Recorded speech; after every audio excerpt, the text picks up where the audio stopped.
ಆಕಾಶವಾಣಿ ಪ್ರದೇಶ ಸಮಾಚಾರ ಓದುತ್ತಿರುವವರು ಆರತಿ ದೇವಶಿಖಾಮಣಿ. ಮುಖ್ಯಾಂಶಗಳು: ಹಬ್ಬದ ಋತುವಿನಲ್ಲಿ ಸ್ವದೇಶಿ ಉತ್ಪನ್ನ ಖರೀದಿಸುವಂತೆ ಪ್ರಧಾನಮಂತ್ರಿ ನರೇಂದ್ರ ಮೋದಿ ಕರೆ.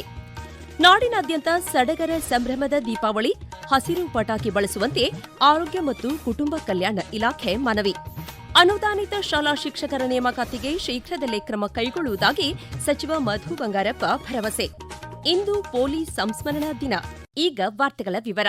ಹಬ್ಬದ ಋತುವಿನಲ್ಲಿ ಸ್ವದೇಶಿ ಉತ್ಪನ್ನಗಳನ್ನು ಖರೀದಿಸುವ ಮೂಲಕ 140 ಕೋಟಿ ಭಾರತೀಯರ ಕಠಿಣ ಪರಿಶ್ರಮವನ್ನು ಉತ್ತೇಜಿಸುವಂತೆ ಪ್ರಧಾನಮಂತ್ರಿ ನರೇಂದ್ರ ಮೋದಿ ದೇಶದ ನಾಗರಿಕರಿಗೆ ಕರೆ ನೀಡಿದ್ದಾರೆ. ಹಬ್ಬದ ಋತುವಿನಲ್ಲಿ ತಾವು ಖರೀದಿಸಿದ ವಸ್ತುಗಳನ್ನು ಸಾಮಾಜಿಕ ಮಾಧ್ಯಮದಲ್ಲಿ ಹಂಚಿಕೊಳ್ಳುವುದರಿಂದ ಇದು ಇತರರಿಗೂ ಪ್ರೇರಣೆ ನೀಡುತ್ತದೆ ಎಂದ ಅವರು, ಭಾರತದಲ್ಲಿ ತಯಾರಿಸಿದ ಉತ್ಪನ್ನಗಳನ್ನು ಖರೀದಿಸುವ ಅಗತ್ಯವನ್ನು ಒತ್ತಿ ಹೇಳಿದ್ದಾರೆ. ಸ್ವಾವಲಂಬನೆ ಮತ್ತು ಆರ್ಥಿಕ ಸಬಲೀಕರಣದ ಸಂದೇಶವನ್ನು ಬಲಪಡಿಸುವ ಮೂಲಕ ಸ್ಥಳೀಯ ಕೈಗಾರಿಕೆಗಳು ಮತ್ತು ಕುಶಲಕರ್ಮಿಗಳನ್ನು ಉತ್ತೇಜಿಸಲು ಮನವಿ ಮಾಡಿದ್ದಾರೆ ಹಾಗೂ ಅವರ ಕರಕುಶಲತೆ ಮತ್ತು ಜೀವನೋಪಾಯವು ಭಾರತದ ಸಾಂಸ್ಕೃತಿಕ ಮತ್ತು ಆರ್ಥಿಕ ರಚನೆಗೆ ಅಗತ್ಯವಾಗಿದೆ ಎಂದಿದ್ದಾರೆ.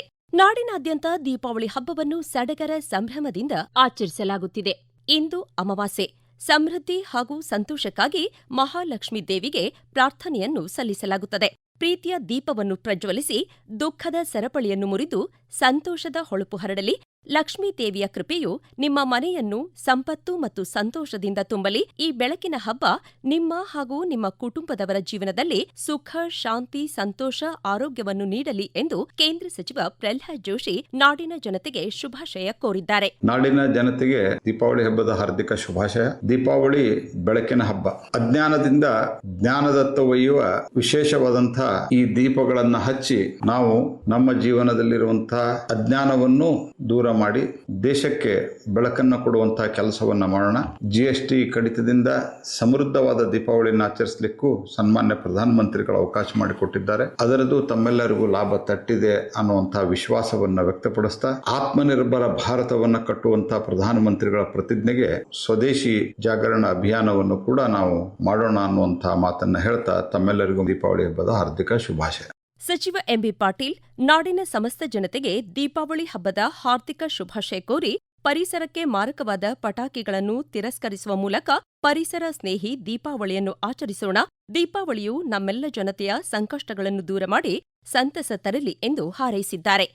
ದೀಪಾವಳಿ ಹಬ್ಬದ ಸಂದರ್ಭದಲ್ಲಿ ರಾತ್ರಿ 8 ಗಂಟೆಯಿಂದ 10 ಗಂಟೆಯವರೆಗೆ ಹಿರಿಯರ ಮಾರ್ಗದರ್ಶನದಲ್ಲಿ ಮಕ್ಕಳು ಹಸಿರು ಪಟಾಕಿಗಳನ್ನು ಬಳಸುವಂತೆ ಆರೋಗ್ಯ ಮತ್ತು ಕುಟುಂಬ ಕಲ್ಯಾಣ ಇಲಾಖೆ ಮನವಿ ಮಾಡಿದೆ. ಕಣ್ಣಿಗೆ ಹಾನಿಯಾಗದಂತೆ ಮುನ್ನೆಚ್ಚರಿಕೆ ಹಾಗೂ ದಿನದ 24 ಗಂಟೆಗಳ ಕಾಲ ತುರ್ತು ಸಂದರ್ಭಗಳಲ್ಲಿ ತಜ್ಞ ವೈದ್ಯರು ಕಣ್ಣಿನ ಆಸ್ಪತ್ರೆಗಳಲ್ಲಿ ಲಭ್ಯವಾಗಲಿದ್ದಾರೆ ಎಂದು ಎಕ್ಸ್ ಮಾಧ್ಯಮದಲ್ಲಿ ಪ್ರಕಟಿಸಲಾಗಿದೆ. ಪಟಾಕಿ ಸಿಡಿಸುವ ವೇಳೆ ಹತ್ತಿಯ ಉಡುಪು ಧರಿಸುವಂತೆ, ಕನಿಷ್ಠ 2 ರಿಂದ 3 ಅಡಿ ದೂರದಿಂದ ಪಟಾಕಿ ಹಚ್ಚುವಂತೆ, ಪಟಾಕಿಗಳ ಮೇಲೆ ನಮೂದಿಸಿದ ಸೂಚನೆ ಪಾಲಿಸುವಂತೆ, ಮೈದಾನ ಅಥವಾ ಖಾಲಿ ಸ್ಥಳಗಳಲ್ಲಿ ಪಟಾಕಿ ಸಿಡಿಸುವಂತೆ ಕೋರಿದೆ. ಶಿಕ್ಷಕರ ಕೊರತೆಯನ್ನು ನೀಗಿಸಲು ಅತಿಥಿ ಶಿಕ್ಷಕರನ್ನು ಸಕಾಲದಲ್ಲಿ ನೇಮಿಸಿಕೊಂಡು ಮಕ್ಕಳ ಶೈಕ್ಷಣಿಕ ಚಟುವಟಿಕೆಗೆ ಯಾವುದೇ ಅಡಚಣೆಯಾಗದಂತೆ ಕ್ರಮ ವಹಿಸಲಾಗಿದೆ ಎಂದು ಶಾಲಾ ಶಿಕ್ಷಣ ಮತ್ತು ಸಾಕ್ಷರತಾ ಇಲಾಖೆ ಸಚಿವ ಎಸ್. ಮಧು ಬಂಗಾರಪ್ಪ ಹೇಳಿದ್ದಾರೆ. ಶಿವಮೊಗ್ಗದಲ್ಲಿ ಸುದ್ದಿಗಾರರೊಂದಿಗೆ ಮಾತನಾಡಿದ ಅವರು, ಅನುದಾನಿತ ಶಾಲೆಯ ಶಿಕ್ಷಕರ ನೇಮಕಾತಿಗೆ ಶೀಘ್ರದಲ್ಲಿಯೇ ಆದೇಶ ಹೊರಡಿಸಲಾಗುವುದು. ಹಾಗೆಯೇ ಕಲ್ಯಾಣ ಕರ್ನಾಟಕದಲ್ಲೂ ನೇಮಕ ಮಾಡಿಕೊಳ್ಳಲಾಗುವುದು. ಗುಣಾತ್ಮಕ ಶಿಕ್ಷಣ ನೀಡುವಲ್ಲಿ ಆರಂಭಿಸಲು ಉದ್ದೇಶಿಸಲಾಗಿದ್ದ ಕರ್ನಾಟಕ ಪಬ್ಲಿಕ್ ಶಾಲೆಗಳ ಸಂಖ್ಯೆಯನ್ನು 800ಕ್ಕೆ ಹೆಚ್ಚಿಸಲಾಗಿದೆ. ವಿಶೇಷವಾಗಿ ಕಲ್ಯಾಣ ಕರ್ನಾಟಕ ಭಾಗಕ್ಕೆ 200 ಶಾಲೆಗಳನ್ನು ಹೆಚ್ಚುವರಿಯಾಗಿ ಕಾಯ್ದಿರಿಸಲಾಗಿದೆ ಎಂದರು. ಮಕ್ಕಳ ದೈಹಿಕ ಮತ್ತು ಮಾನಸಿಕ ವಿಕಾಸಕ್ಕೆ ಮನೋರಂಜನೆಗೆ ಪೂರಕವಾಗಿದ್ದ ಚಿನ್ನಿದಾಂಡು, ಲಗೋರಿ, ಬುಗುರಿ, ನಶಿಸುತ್ತಿರುವ ಮತ್ತಿತರ ಗ್ರಾಮೀಣ ಕ್ರೀಡೆಗಳನ್ನು ಮುಂದಿನ ಪೀಳಿಗೆಗೆ ಪರಿಚಯಿಸುವ ಅಗತ್ಯವಿದೆ. ಅದಕ್ಕಾಗಿ ಮಕ್ಕಳ ಪಠ್ಯ ಚಟುವಟಿಕೆಗಳ ಜೊತೆಗೆ ಪಠ್ಯೇತರ ಚಟುವಟಿಕೆಗಳಿಗೂ ಅವಕಾಶ ನೀಡಬೇಕಾದ ಅಗತ್ಯವಿದೆ ಎಂದರು. ಇಂದು ಪೊಲೀಸ್ ಸಂಸ್ಮರಣಾ ದಿನ. ದೇಶದ ಆಂತರಿಕ ಭದ್ರತೆ ಮತ್ತು ಕಾನೂನು ಸುವ್ಯವಸ್ಥೆಗಾಗಿ ತಮ್ಮ ಪ್ರಾಣವನ್ನೇ ತ್ಯಾಗ ಮಾಡಿದ ಪೊಲೀಸ್ ಸಿಬ್ಬಂದಿಯ ಸೇವೆ ಸ್ಮರಿಸುವ ಮೂಲಕ ಇಂದು ಅವರಿಗೆ ಗೌರವ ಸಲ್ಲಿಸಲಾಗುತ್ತದೆ. ಅಕ್ಟೋಬರ್ 21, 1959ರಂದು ಲಡಾಖ್ನ ಹಾಟ್ ಸ್ಪ್ರಿಂಗ್ಸ್ ಎಂಬ ಪ್ರದೇಶದಲ್ಲಿ ಚೀನಾದ ಸೈನಿಕರು ಭಾರತದ ಪೊಲೀಸರ ಮೇಲೆ ದಾಳಿ ನಡೆಸಿದ ಹಿನ್ನೆಲೆ 10 ಭಾರತೀಯ ಪೊಲೀಸರು ಹುತಾತ್ಮರಾದರು. ದೇಶಕ್ಕಾಗಿ ತಮ್ಮ ಪ್ರಾಣವನ್ನು ಬಲಿದಾನಗೈದರು. ಅವರ ಈ ಅಪ್ರತಿಮ ಶೌರ್ಯ ಮತ್ತು ತ್ಯಾಗದ ಸಂಕೇತವಾಗಿ ಪ್ರತಿ ವರ್ಷ ಅಕ್ಟೋಬರ್ 21 ಪೊಲೀಸ್ ಸಂಸ್ಮರಣಾ ದಿನವಾಗಿ ಆಚರಿಸಲಾಗುತ್ತದೆ. ಪೊಲೀಸ್ ಸಂಸ್ಮರಣಾ ದಿನದ ಅಂಗವಾಗಿ ಬೆಂಗಳೂರಿನ ಹುತಾತ್ಮರ ಉದ್ಯಾನದಲ್ಲಿ ಇಂದು ಬೆಳಗ್ಗೆ 8 ಗಂಟೆಗೆ ಆಯೋಜಿತ ಕಾರ್ಯಕ್ರಮದಲ್ಲಿ ಹುತಾತ್ಮರಾದ ರಾಜ್ಯದ 8 ಜನ ಪೊಲೀಸರು ಸೇರಿದಂತೆ ಕರ್ತವ್ಯದ ಸಂದರ್ಭದಲ್ಲಿ ಪರಮೋಚ್ಚ ಬಲಿದಾನಗೈದ ಪೊಲೀಸ್ ಸಿಬ್ಬಂದಿಗೆ ಮುಖ್ಯಮಂತ್ರಿ ಸಿದ್ದರಾಮಯ್ಯ ಗೌರವ ಅರ್ಪಿಸಲಿದ್ದಾರೆ. ಉಪಮುಖ್ಯಮಂತ್ರಿ ಡಿಕೆ ಶಿವಕುಮಾರ್ ಹಾಗೂ ಗೃಹ ಖಾತೆ ಸಚಿವ ಜಿ. ಪರಮೇಶ್ವರ್ ಪಾಲ್ಗೊಳ್ಳಲಿದ್ದಾರೆ. ಈಗ ವಾಣಿಜ್ಯ ಪ್ರಕಟಣೆ, ನಂತರ ಪ್ರದೇಶ ಸಮಾಚಾರ ಮುಂದುವರಿಯುವುದು. ವಾವ್, ನಿನ್ ಕೈತೋಟ ಎಷ್ಟ್ ಚೆನ್ನಾಗಿದೆಯಲ್ಲೇ. ಯಾಕಂದ್ರೆ ಇದಕ್ ಬೇಕಾದ ಗೊಬ್ಬರನ ಮನೆಯಲ್ಲೇ ಉತ್ಪತ್ತಿಯಾಗೋ ಹಸಿ ಕಸದಿಂದ ತಯಾರಿಸ್ತೀನಿ. ಹೌದಾ, ಅದೆಂಗಪ್ಪ? ಪೈಪ್ ಕಾಂಪೋಸ್ಟಿಂಗ್, ಪಿಟ್ ಕಾಂಪೋಸ್ಟಿಂಗ್, ಈ ರೀತಿ ಬೇರೆ ವಿಕೇಂದ್ರೀಕೃತ ವಿಧಾನದಿಂದ ಗೊಬ್ಬರನ ತಯಾರಿಸ್ಕೋಬಹುದು ಕಣೆ. ಒಟ್ನಲ್ಲಿ ಕಸದಿಂದ ರಸ, ಹಸಿ ತ್ಯಾಜ್ಯದಿಂದ ಗೊಬ್ಬರ ತಯಾರಿಸಿ ತ್ಯಾಜ್ಯ ನಿರ್ವಹಣೆಗಿರುವ ಸುಲಭ ಮಾರ್ಗ ಪಾಲಿಸಿ. ಪ್ರಕಟಣೆ ರಾಜ್ಯ ಅಭಿಯಾನ ನಿರ್ದೇಶನಾಲಯ, ಸ್ವಚ್ಛ ಭಾರತ್ ಮಿಷನ್, ನಗರ ಯೋಜನೆ, ಕರ್ನಾಟಕ ಸರ್ಕಾರ. ಪ್ರದೇಶ ಸಮಾಚಾರ ಕೇಳುತ್ತಿದ್ದೀರಿ.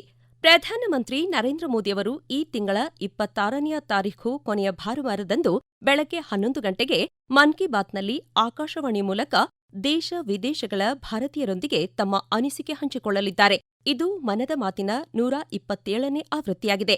ನಮೋ ಆಪ್, MyGov.in ಜಾಲತಾಣ ಅಥವಾ 1800117800ಗೆ ಕರೆ ಮಾಡಿ ಸಾರ್ವಜನಿಕರು ತಮ್ಮ ಸಲಹೆ ದಾಖಲಿಸಬಹುದು. ರಾಜ್ಯಾದ್ಯಂತ ಉದ್ಯೋಗ ಮೇಳಗಳನ್ನು ಆಯೋಜಿಸುತ್ತಿರುವ ರಾಜ್ಯ ಸರ್ಕಾರವು ವಿದೇಶಗಳಲ್ಲಿಯೂ ಯುವ ಜನತೆಗೆ ಉದ್ಯೋಗಾವಕಾಶಗಳನ್ನು ಸೃಷ್ಟಿಸುತ್ತಿದೆ ಎಂದು ಕೌಶಲ ಅಭಿವೃದ್ಧಿ ಖಾತೆ ಸಚಿವ ಡಾ. ಶರಣಪ್ರಕಾಶ್ ಪಾಟೀಲ್ ಹೇಳಿದ್ದಾರೆ. ಉದ್ಯೋಗದ ಜೊತೆಗೆ ಕೌಶಲದ ತರಬೇತಿಯನ್ನು ನೀಡಲು ಹಲವು ಭಾಗಗಳಲ್ಲಿ ಕೌಶಲ ಕೇಂದ್ರಗಳನ್ನು ತೆರೆಯಲಾಗಿದೆ. ಕರ್ನಾಟಕ ಕೌಶಲ ಅಭಿವೃದ್ಧಿ ನಿಗಮವು ವಿದೇಶಗಳ ಜೊತೆಗೆ ಒಪ್ಪಂದ ಮಾಡಿಕೊಂಡು ಅಲ್ಲಿಯೂ ಉದ್ಯೋಗಾವಕಾಶಗಳನ್ನು ಕಲ್ಪಿಸುತ್ತಿದೆ ಎಂದು ಸಾಮಾಜಿಕ ಮಾಧ್ಯಮ ಎಕ್ಸ್ ಮೂಲಕ ತಿಳಿಸಿದ್ದಾರೆ. ತಾಯಿಯ ಹೆಸರಿನಲ್ಲಿ ಒಂದು ಗಿಡ ನೆಡುವ ಸಂಕಲ್ಪದಿಂದ ಪ್ರಾರಂಭವಾದ ಹಸಿರು ಯಜ್ಞವು ವಿಜಯಪುರ ಜಿಲ್ಲೆಯಲ್ಲಿ 5,000ಕ್ಕೂ ಅಧಿಕ ಗಿಡಗಳನ್ನು ನೆಡುವಷ್ಟು ವಿಸ್ತರಿಸಿರುವುದು ಸಂತಸದ ವಿಷಯವಾಗಿದೆ ಎಂದು ಜಿಲ್ಲಾ ಉಸ್ತುವಾರಿ ಸಚಿವ ಎಂಬಿ ಪಾಟೀಲ್ ಹೇಳಿದ್ದಾರೆ. ಈ ಹಸಿರು ಚಳವಳಿಯ ಮೂಲಕ ಬಸವನಾಡು ಮತ್ತಷ್ಟು ಹಸಿರುಮಯ, ಶಾಂತಿಮಯ ಹಾಗೂ ಜೀವಂತಮಯವಾಗಲಿದೆ. ಈ ಕಾರ್ಯಕ್ಕೆ ಕೈಜೋಡಿಸಿದ ಎಲ್ಲ ವಿದ್ಯಾರ್ಥಿಗಳು, ಶಿಕ್ಷಕರು, ಪೋಷಕರು ಮತ್ತು ಹಸಿರು ಪ್ರೇಮಿಗಳಿಗೆ ಹೃತ್ಪೂರ್ವಕ ಅಭಿನಂದನೆಗಳು. ಮಕ್ಕಳು ನೆಟ್ಟ ಪ್ರತಿ ಗಿಡವು ತಾಯಿಯ ಪ್ರೀತಿ, ಮಾನವೀಯತೆ ಮತ್ತು ಪರಿಸರ ಜಾಗೃತಿಯ ಪ್ರತೀಕವಾಗಿರಲಿದೆ ಎಂದು ಸಾಮಾಜಿಕ ಮಾಧ್ಯಮ ಎಕ್ಸ್ ಮೂಲಕ ಹೇಳಿದ್ದಾರೆ.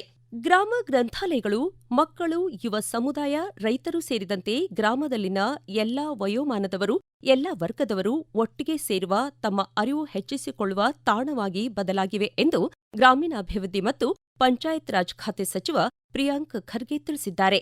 ಹಳ್ಳಿಗರಲ್ಲಿ ಓದುವ ಸಂಸ್ಕೃತಿಯನ್ನು ಹಾಗೂ ಅವರ ಜ್ಞಾನವನ್ನು ಹೆಚ್ಚಿಸುವ ಅರಿವು ಕೇಂದ್ರಗಳು ವಿದ್ಯಾರ್ಥಿಗಳ ಸಾಮರ್ಥ್ಯವನ್ನು ವೃದ್ಧಿಸುತ್ತಿವೆ. ಗ್ರಾಮ ಗ್ರಂಥಾಲಯಗಳು ಈಗ ಕೇವಲ ಪುಸ್ತಕಗಳ ಸಂಗ್ರಹಗಾರವಾಗಿ ಉಳಿದಿಲ್ಲ ಎಂದು ಸಾಮಾಜಿಕ ಮಾಧ್ಯಮ ಎಕ್ಸ್ ಮೂಲಕ ಹೇಳಿದ್ದಾರೆ. ಹಾಸನಾಂಬ ಉತ್ಸವದಲ್ಲಿ ಅಸಂಖ್ಯಾತ ಭಕ್ತಾದಿಗಳು ಆಗಮಿಸಿ ದೇವರ ದರ್ಶನ ಪಡೆಯುತ್ತಿದ್ದಾರೆ.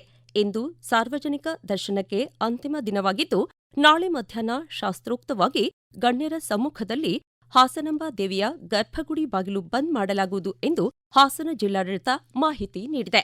ಶ್ರೀಮತಿ ಶಾಂತಾದೇವಿ ಮಾಳ್ವಾಡ್ ದತ್ತಿ ಅಂಗವಾಗಿ ನಾಡಿದ್ದು ಸಂಜೆ 6 ಗಂಟೆಗೆ ಧಾರವಾಡ ಕರ್ನಾಟಕ ವಿದ್ಯಾವರ್ಧಕ ಸಂಘದ ರಾಹ ದೇಶಪಾಂಡೆ ಸಭಾಭವನದಲ್ಲಿ ಕಿತ್ತೂರು ಚೆನ್ನಮ್ಮ ವಿಜಯೋತ್ಸವ ದಿನಾಚರಣೆ ಅಂಗವಾಗಿ ಮೋಡಿ ದಾಖಲೆಗಳಲ್ಲಿ ಕಿತ್ತೂರಿನ ಇತಿಹಾಸ ಉಪನ್ಯಾಸ ಕಾರ್ಯಕ್ರಮ ಆಯೋಜಿಸಲಾಗಿದೆ. ವಿಶ್ರಾಂತ ಪ್ರಾಧ್ಯಾಪಕ ಹಾಗೂ ಸಂಶೋಧಕರಾದ ಡಾ. ಎಂವೈ ಸಾವಂತ ಅತಿಥಿ ಉಪನ್ಯಾಸಕರಾಗಿ ಆಗಮಿಸಲಿದ್ದು, ಧಾರವಾಡ ಕರ್ನಾಟಕ ವಿದ್ಯಾವರ್ಧಕ ಸಂಘದ ಉಪಾಧ್ಯಕ್ಷರಾದ ಡಾ. ಸಂಜೀವ್ ಕುಲಕರ್ಣಿ ಅಧ್ಯಕ್ಷತೆ ವಹಿಸುವರು. ಕೊನೆಯಲ್ಲಿ ಮತ್ತೊಮ್ಮೆ ಮುಖ್ಯಾಂಶಗಳು. ಹಬ್ಬದ ಋತುವಿನಲ್ಲಿ ಸ್ವದೇಶಿ ಉತ್ಪನ್ನ ಖರೀದಿಸುವಂತೆ ಪ್ರಧಾನಮಂತ್ರಿ ನರೇಂದ್ರ ಮೋದಿ ಕರೆ. ನಾಡಿನಾದ್ಯಂತ ಸಡಗರ ಸಂಭ್ರಮದ ದೀಪಾವಳಿ. ಹಸಿರು ಪಟಾಕಿ ಬಳಸುವಂತೆ ಆರೋಗ್ಯ ಮತ್ತು ಕುಟುಂಬ ಕಲ್ಯಾಣ ಇಲಾಖೆ ಮನವಿ. ಅನುದಾನಿತ ಶಾಲಾ ಶಿಕ್ಷಕರ ನೇಮಕಾತಿಗೆ ಶೀಘ್ರದಲ್ಲೇ ಕ್ರಮ ಕೈಗೊಳ್ಳುವುದಾಗಿ ಸಚಿವ ಮಧು ಬಂಗಾರಪ್ಪ ಭರವಸೆ. ಇಂದು ಪೊಲೀಸ್ ಸಂಸ್ಮರಣಾ ದಿನ. ಇಲ್ಲಿಗೆ ಪ್ರದೇಶ ಸಮಾಚಾರ ಮುಕ್ತಾಯವಾಯಿತು. ನಮ್ಮ ಮುಂದಿನ ರಾಷ್ಟ್ರೀಯ ವಾರ್ತಾ ಪ್ರಸಾರ 7:35 ನಿಮಿಷಕ್ಕೆ.